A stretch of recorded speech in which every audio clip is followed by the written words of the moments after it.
Meus irmãos, salve Maria Santíssima, sejam todos muito bem-vindos aqui ao meu canal. Eu recebi aqui uma pergunta muito interessante que eu vou dar aqui a resposta a essa perguntinha, certo? Tratando-se de algo muito sério.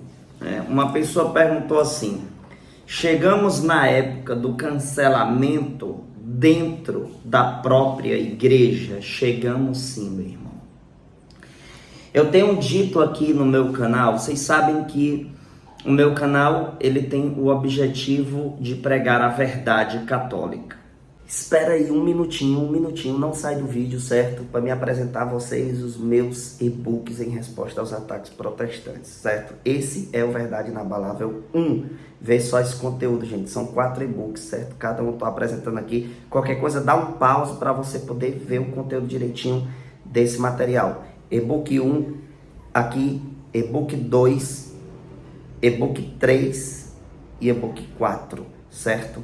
É esse conteúdo aqui. Qualquer coisa, fala comigo no WhatsApp e eu vou estar lá respondendo você como você adquirir esse material, beleza? Deus abençoe. Valeu! Continua aí no vídeo, hein? Eu trabalho muito na área da apologética, em defesa da fé. E aqui no meu canal eu tenho denunciado diversas seitas, não apenas as seitas, as denominações protestantes, mas também outras seitas como Espiritismo, como Umbanda e por aí vai, e falsas religiões.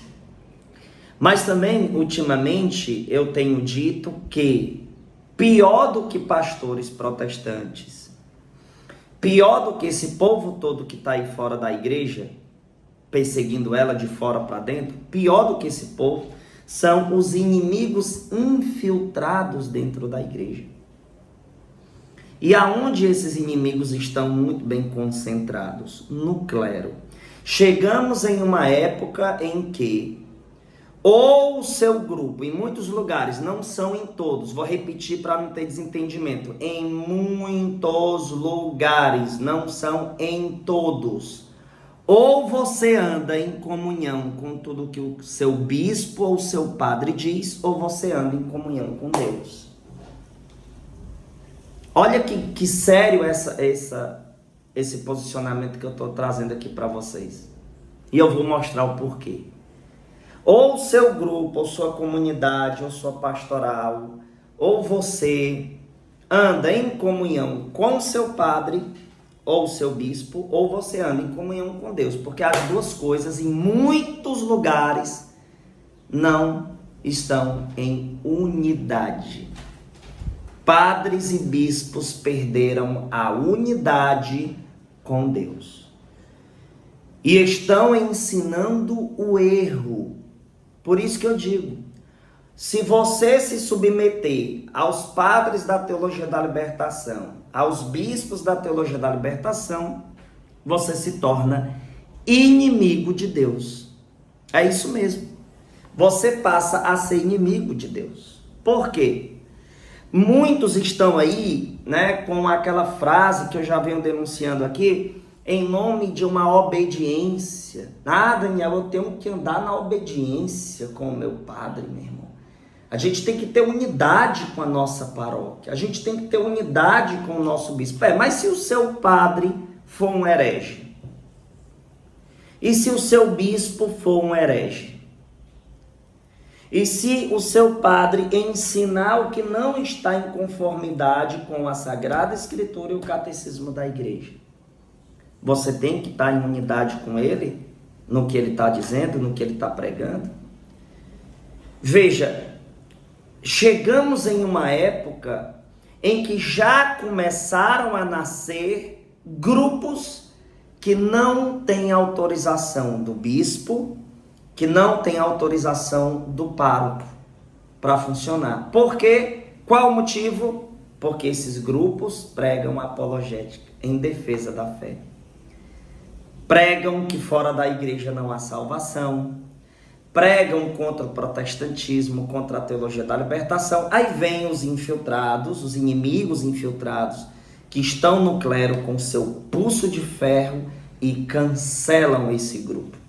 Ou seja, expulsam de suas dioceses, de suas paróquias, mas mesmo assim esses grupos funcionam em território diocesano desse povo.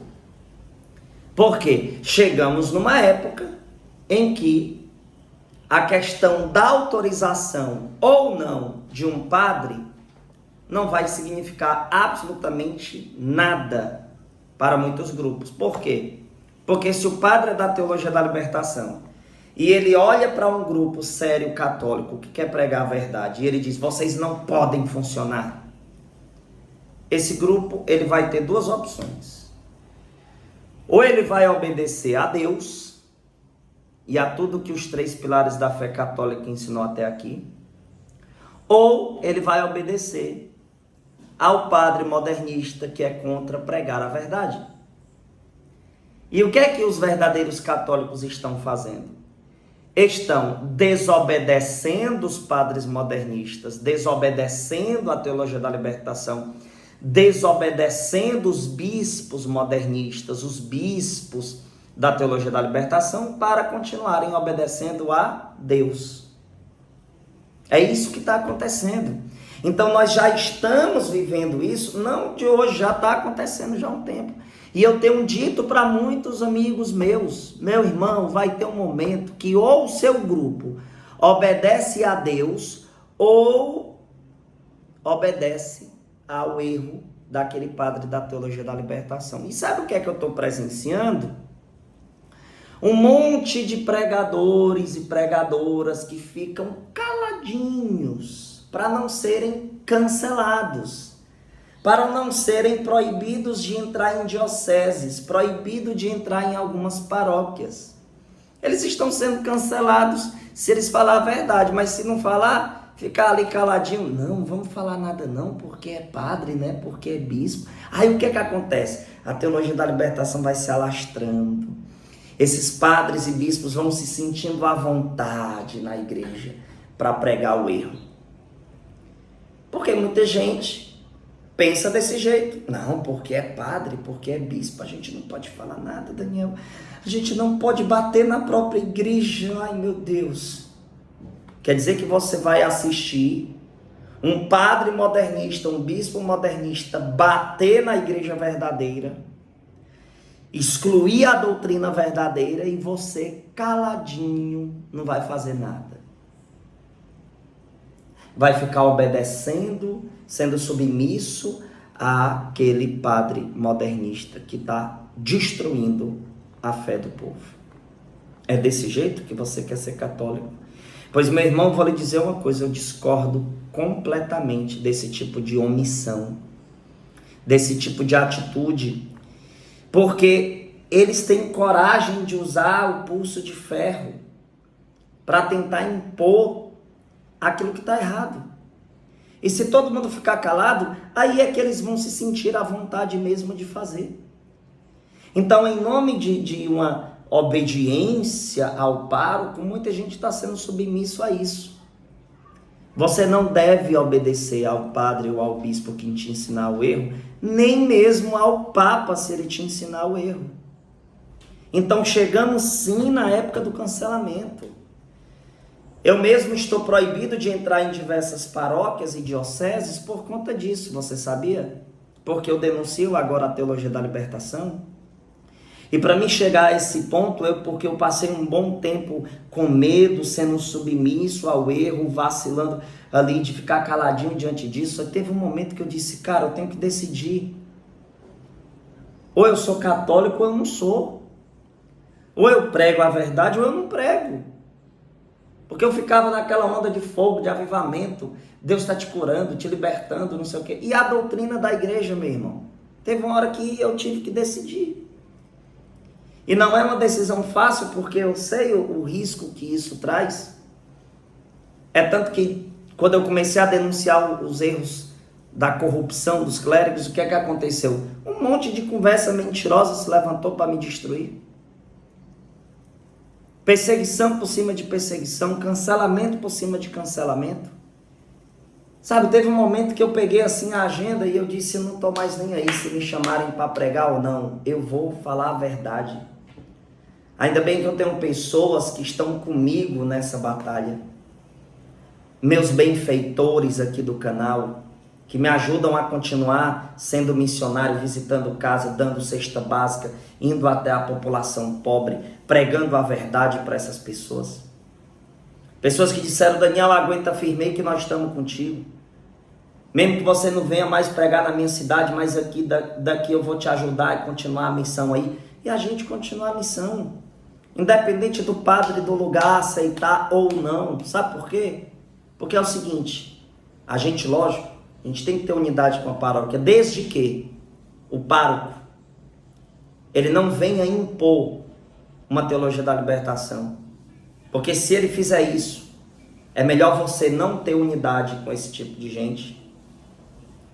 É melhor você não ter, porque senão você perde a sua unidade com Deus. Não adianta você querer vir com esse papinho de obediência ao padre, se você estiver desobedecendo a Deus.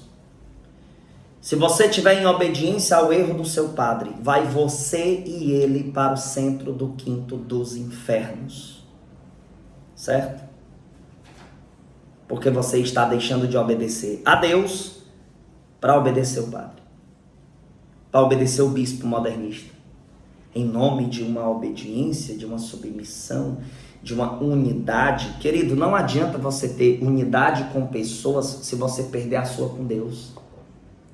E é isso que está acontecendo. Aí veja, para impor a mentira, os inimigos infiltrados, eles se infiltraram aonde? No clero. Por quê? Porque é a autoridade. É bem mais eficaz pregar o erro sendo um clérigo, porque ele vai ter autoridade, ele vai ter um pulso de ferro. É o que eu digo para muita gente. Os líderes leigos, pregadores, missionários, muitos que estão aí omissos com medo de cancelamento, saibam de uma coisa: vocês estão em um pecado grave. Vocês que estão calados aí, que não faz nada, que não conscientiza as pessoas ao seu redor sobre a verdade católica, sobre a situação da crise da igreja, vocês estão sendo omissos. Deixar o inimigo à vontade é patrociná-lo. Deixar o inimigo à vontade é patrociná-lo. É simples. Veja que existem santos da igreja que deixam bem claro isso, né?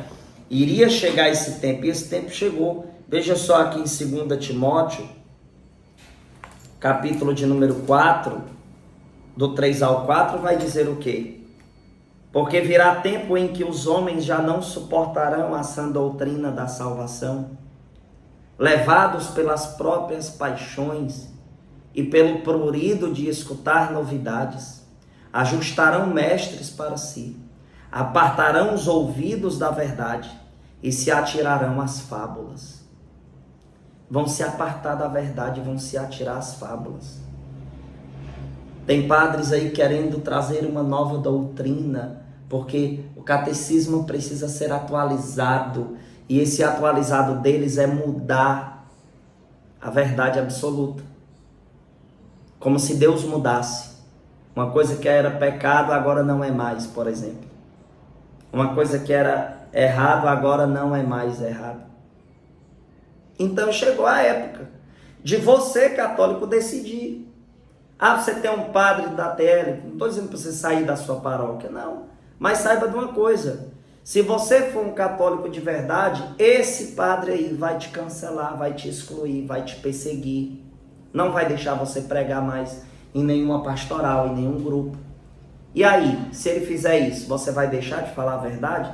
Você vai deixar de viver a verdade em nome de uma obediência a esse padre? Lógico que você não deve fazer isso.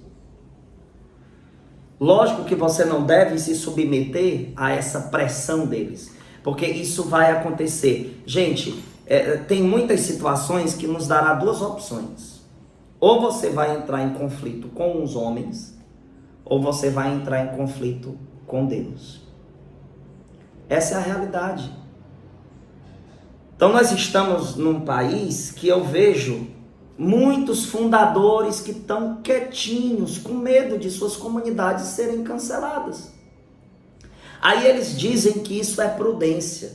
Eu não sei que prudência é essa que deixa o inimigo à vontade, que deixa o padre fazer o que bem der na telha, mesmo ele estando todo errado. Ninguém fala nada, todo mundo assiste caladinho, enquanto o desmantelo acontece. Não, a gente não fala nada porque se a gente falar, né, vai que ele proíbe a comunidade, vai que ele proíbe o grupo. Veja que a pessoa evita uma perseguição, enquanto que na Sagrada Escritura vai dizer em Mateus 5, do 11 ao 12, bem-aventurados sereis quando forem perseguidos, caluniados, quando inventarem todo tipo de mentira contra vós por causa do meu nome. Mateus 10, 22, vocês serão odiados por todos por causa de meu nome. 1 João capítulo 3, versículo 13, irmãos, não vos admireis se o mundo vos odeia. Aí, não, agora a gente tem que evitar isso. Não, irmão, é porque a gente tem prudência, sabe? Porque se a gente bater de frente demais, não é você também desrespeitar o padre, mas você deixar claro para os membros de sua comunidade que aquilo que ele fez é errado, inclusive deixar claro para ele que isso é errado. Primeiramente, chega nele. Padre, o que o senhor fez, o que o senhor falou ali, está errado. E a nossa comunidade não está de acordo a isso. Ah, pois então vocês vão ser cancelados. Vou lá na homilia meter o pau em vocês. Olha, gente, essa comunidade não pertence à paróquia. Por quê? Porque pregou a verdade? Pois ótimo, não pertence. Ótimo. Você está sendo perseguido, como Santo Atanásio foi perseguido dentro da própria igreja. E aí? E aí? É melhor você entrar em conflito com o seu pároco ou em conflito com Deus? Me diga. Saia de cima do muro católico. Ou a sua comunidade católica, ou a sua pastoral, ou o seu grupo é católico ou não é. Você tem que pregar isso aqui, querido. Ó, aqui, ó. Acabou. E o que os santos escreveram, ensinaram pra gente. Acabou. Ah, não sei o que, Daniel. Porque a gente tem que andar na obediência. Obediência a quem? A quem está pregando o erro? A quem está ensinando o erro? Obediência à teologia da libertação, como muitas lideranças da RCC estão fazendo, tudo caladinho, né? Não é porque o padre daqui, irmão, a gente tem que saber lidar com ele. Esse saber lidar com ele, gente, é um perigo tão grande. Por que eu digo isso? Lógico, a gente tem que saber ser estratégico e tudo, mas jamais uma estratégia, ela deve ser vista como uma boa estratégia quando deixa o inimigo à vontade. É justamente por causa dessas coisas que os infiltrados dentro da igreja ganham poder. Porque tem muita gente calada. Tem muita gente que não fala nada, que não tem coragem de falar nada. De pregar a verdade. Eu já cheguei para pregar em lugar que a pessoa chegou para mim e disse assim, olha, Daniel, aqui o nosso bispo, ele não aceita que se pregue isso, isso e isso. Aí eu olhei assim para a pessoa, eu disse, minha irmã, você me trouxe aqui como pregador católico. E eu vou pregar o que está na Sagrada Escritura e o que está no meu catecismo. Se você e o seu bispo não quiser aceitar o que está na Bíblia e no catecismo, problema é de vocês. É simples. Cancele minhas pregações e fica tudo resolvido. Porque eu não vou deixar de pregar o que está no catecismo e na Sagrada Escritura por causa que o seu bispo não aceita isso. Por causa que o seu bispo acha isso ofensivo. Problema é do seu bispo. E vou dizer mais. Você está numa situação muito grave por ser submissa a isso. Porque você está deixando de falar a verdade por causa que um homem não está exercendo bem a sua função de bispo e não está sendo submisso a esta verdade. A gente precisa, gente, nesses tempos que nós estamos vivendo, ser sinceros. Quer ver a sinceridade? Olha aqui, Tiago capítulo 4, versículo 4, vai dizer o quê? Adúlteros, não sabeis que o amor do mundo é abominado por Deus? Todo aquele que quer ser amigo do mundo constitui-se inimigo de Deus.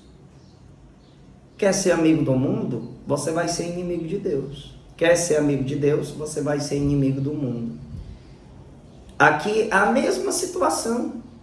Você quer ser amigo da teologia da libertação? Ou omisso, caladinho, quietinho, deixando eles à vontade? Aí você passa a ser inimigo de Deus. E aí? Então nós não podemos deixar de pregar a verdade simplesmente porque tem alguém achando ruim. Olha, a coisa tá séria, viu? Olha aqui o que é que o Catecismo da Igreja vai dizer no número 79. Olha só. Olha só. É por isso que está nascendo grupos que não têm autorização de diocese, que não têm autorização de paróquia, e são muito mais católicos. Muitos, não são todos, porque também tem uns que são rebeldes mesmo. Mas, a partir do momento que um grupo só prega o que é católico e ele é cancelado pelo pároco, pelo bispo, ele está sendo cancelado só para aquele homem, mas por Deus ele não está sendo cancelado, não. Catecismo da Igreja Católica, número 79. Olha só o que diz aqui. Veja só. Assim, a comunicação que o Pai fez de si mesmo por seu verbo no Espírito Santo permanece presente e atuante na Igreja. O Deus que outrora falou mantém permanente diálogo com a esposa de seu dileto Filho. E o Espírito Santo, por meio do qual a voz viva do Evangelho ressoa na Igreja, e através dela no mundo, leva os crentes à verdade, aqueles que acreditam na verdade, toda, e faz habitar neles abundantemente a palavra de Cristo. Quem acredita na verdade e propaga a verdade. Aí existe o agir de Deus. Agora, se alguém que está lá, né, por detrás de um clésima, né, não falar a verdade e querer barrar quem fala a verdade, essa pessoa está só vestida de padre. Mas o que acontece ali é um inimigo da igreja infiltrado dentro dela. Podem ficar com ódio de mim, esses inimigos. Com ódio de mim. Eu não vou deixar de falar isso na cara de vocês. Não vou deixar. Não estou desrespeitando com isso. Não estou aqui sendo afrontoso. Estou sendo sincero. É muito simples. Veja só o que diz aqui no Catecismo número 98, por exemplo. Número 98 vai dizer assim: em sua doutrina, vida e culto, a Igreja perpetua e transmite a todas as gerações tudo o que ela é, tudo o que crê. Em sua doutrina. E Tito 2:1 diz o quê? Que eu repito em quase todo vídeo meu, que teu ensinamento seja conforme a doutrina. A gente olha para isso e diz assim: poxa, tem alguém que não está pregando a doutrina. Está errado. Você vê, por exemplo, a coisa está tão séria que na JMJ, isso é notícia olha a fonte aqui que eu tenho, notícia, fonte ACI Digital, pesquisa aí no Google, desse jeito, ó, JMJ Lisboa 2023 promove visita a mesquitas, sinagogas e templos hindus. É a unidade. Olha, a gente tem que ter unidade. Aí tá lá, né? Bispo lá em Lisboa dizendo que não vai pregar para converter ninguém. Que a JMJ não é para converter ninguém, não é. Pelo amor de Deus, meus irmãos. A que ponto chegamos? E tem gente que tá aí caladinho diante disso, né? Ah, irmão, sei mais nem o que dizer, né? Diga o que é católico, meu filho. Se comporte como católico, fale como católico, viva como católico. Não ache isso normal e nem deixe de forma alguma os inimigos se sentirem à vontade. Católicos, estamos em tempos de decisão. Decida-se. Olha, meus irmãos, teve ontem uma missão que fiz, que faltou entregar a cesta básica para uma senhora que está fazendo hemodiálise. Vou mostrar aqui para vocês no final desse vídeo, o vídeo da nossa última missão. A gente está arrecadando mais dinheiro para ir para a próxima. Então você que pode contribuir, vai ter aqui na tela o vídeo final e vai ter aqui para você contribuir. Cada pessoa que ajuda, a gente reza por essas pessoas. E saiba, estamos indo nas casas dar o alimento espiritual e o físico. Muito obrigado a todos vocês que cooperam, tá bom? Bom, gente, graças a Deus, finalizei a entrega das cestas básicas. Hoje a gente conseguiu entregar 3 cestas básicas. Vou colocar aqui para vocês, né, os registros da missão, sem expor, lógico, a imagem de ninguém. E nem tô fazendo isso, para mim vai descer. É mais o objetivo de vocês ver como está funcionando a missão e para onde está indo, né, as ajudas de vocês, tá bom? Então a gente registra a missão mais nessa intenção. Graças a Deus estamos conseguindo fazer um ótimo trabalho aqui no Icaraí, já começou aqui e estou muito feliz. Essa parte litorânea aqui do estado do Ceará, uma concentração muito grande de pessoas desempregadas, situação muito séria, né? A gente fica com o coração partido, faltou ainda para algumas pessoas, mas com a graça de Deus, né, daqui para sexta-feira eu consiga levar para as que faltaram, com a graça de Deus. Então acompanha aí o nosso trabalho, a nossa missão. Tamo junto. Ô Marinha, quer dizer que como é o nome dela? É tia Toca. Tia Toca. Zenô.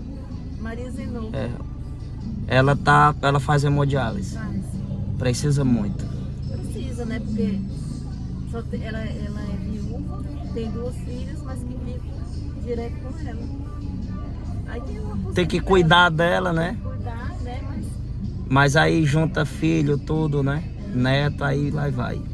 Quer dizer, lá ninguém fica em cima dela, né? Pra tirar o que ela tem. Mas as meninas, de uma forma ou de outra, precisa, né? Porque fica cuidando dela. E é muito caro o tratamento de hemodiálise, assim, pra pessoa ir. Se deslocar e tudo, né? Tem que ir gente, essa a gente não conseguiu trazer cestas suficiente. Pois é. Vai ficar faltando essa pessoa, mas a gente vai conseguir. Obrigado, amiga. Até a próxima, viu? Vamos fazer muita missão juntos. Como é que tá seu filho? Meu filho tá por aí, coitado, também pelejando com a vida. Tem um que meu filho é assim. Eu tenho um que estava para Boa de Fortaleza, chegou subindo com ele nos hospitais. O que é que seu filho tem? Ele tem ali umas gripes, umas coisas, sei lá o que era. Teve um AVC e uma tuberculose. Agora o que eu tenho aqui mesmo é problema mesmo da cabeça dele, da que ele tem, tudo. Bem dele pequeno que ele tem esse problema. E já pelejou, já botou papel como todo papai para se aposentava, tá tudo... Não conseguiu ainda. E não conseguiu, os papéis... A senhora passa muita dificuldade financeira aqui? Aí ele fica aqui, coitado, ele fica pensando, a mamãe doente para aqui, e eu desse jeito, não posso trabalhar, ele só faz serviço assim por baixo. Negócio de serviço alto ele não faz. Não, ele cai. E não é sempre que tem, né? Aí ele fica aí na outra também, né? Eu digo, meu filho... Eu percebi que aqui tem uma concentração muito grande de pessoas desempregadas, né? Eu digo, meu filho... Como é o nome da senhora mesmo que você disse? Meu nome é Maria Nilce Holanda de Menezes. Maria de Lourdes? Maria Nilce, perdão. Holanda de Menezes. Dona Nilce, aqui, então a senhora tem essas dificuldades, ele também, devido ao desemprego, nem sempre ele consegue um serviço, né? O emprego ele já procurou, foi muito, mas também não pode trabalhar, né? O trabalho dele estou dizendo, A senhora tem quantos anos? Eu tenho 83. Quanto é que Eu acho que é 83. Nossa, e aqui a relação 83 não parece, não. Dona Nilce, eu vou lhe explicar quem eu sou. Eu sou um missionário que eu trabalho visitando casas, né, ajudando famílias carentes. Entendeu? Sempre eu estou registrando minhas missões, mas sem mostrar as pessoas, lógico, né? Porque eu gosto de preservar a imagem das pessoas. Eu tenho um canal no YouTube com mais de 100 mil pessoas que me vê. Passei já por 18 estados do Brasil, pregando, dando cesta básica, ajudando de alguma forma. E eu estou morando agora aqui.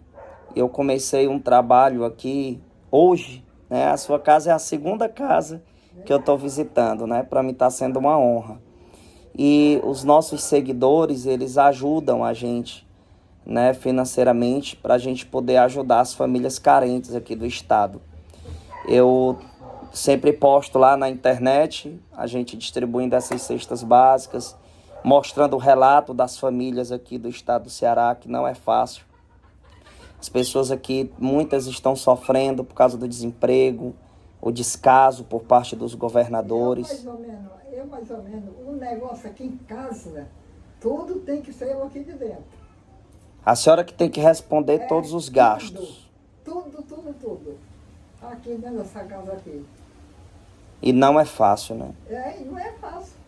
É. Essa menina aí que ainda ajuda por aqui, corre pra aqui, corre pra colar. Você é a guerreira, hein? A que auxilia. Ela que chama ela para ela fazer uma coisa, ela corre para colar e é assim. E é cuidando de nós também doentes, né? É assim. Pois a gente hoje está trazendo essa cesta básica para a senhora aqui, com muito carinho. Né? Não é muita coisa, mas já faz a diferença. Eu pedi para o irmão trazer aqui, ó, me mostrar aqui o povo do YouTube que é graças à ajuda de vocês que nos acompanham que essas famílias recebem, né? Essas cestas básicas. E eu espero contribuir um pouco. E sempre que eu puder, de acordo com o que a gente conseguir, a gente vai estar vindo de novo. Ah, Daniel, tem uma indicação, uma vizinha sua também que precisa. Alguém que está necessitando muito. A gente coloca o nome dessa pessoa também. Se a gente conseguir a quantidade para que se chegue até o nome dessa pessoa, a gente traz. Porque eu trabalho assim, eu coloco o nome das pessoas, né? Consegui um, aí eu vou para número 1. Consegui 2, eu vou para número 2. Assim vai indo. E eu coloquei o nome da senhora aqui, devido à irmã ter falado, né? Da situação de batalha, da tuberculose, né? Que ela tinha me relatado. Desses problemas de saúde que seu filho teve, das dificuldades. Eu sei que o meu problema é nem... Mas veja como Deus é bom, né? Eu não vim aqui, eu vim em maio, né? Mas eu me lembrei de tu, viu? Tá vendo aí? Desde maio, mas lembrou. Tem tudo da...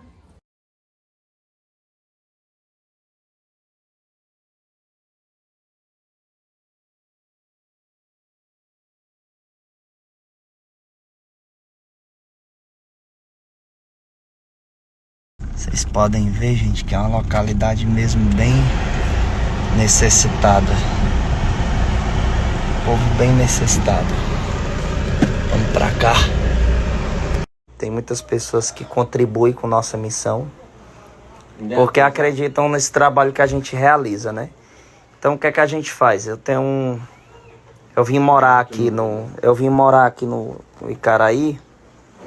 E eu quero trazer esse trabalho para cá porque é onde eu tô, né? Eu já tenho esse trabalho de distribuição de cestas básicas em outros lugares. Eu atendo família em Santana do Acaraú, tem famílias em Marco, entendeu? E eu quero muito colocar aqui. Segundo o irmão falou que tem muita gente aqui que precisa, né? Nessa região. Aqui é os quilombolas que chamam, é isso? Mas por que esse nome? Porque aqui é uma área dos negros, comunidade negra. Os quilombolas mesmo, são os negros, os povos quilombolas. Sei. O meu avô, ele era quilombola, então... Ela já é das... Então é uma área, uma das mais necessitadas, podemos dizer, ou não?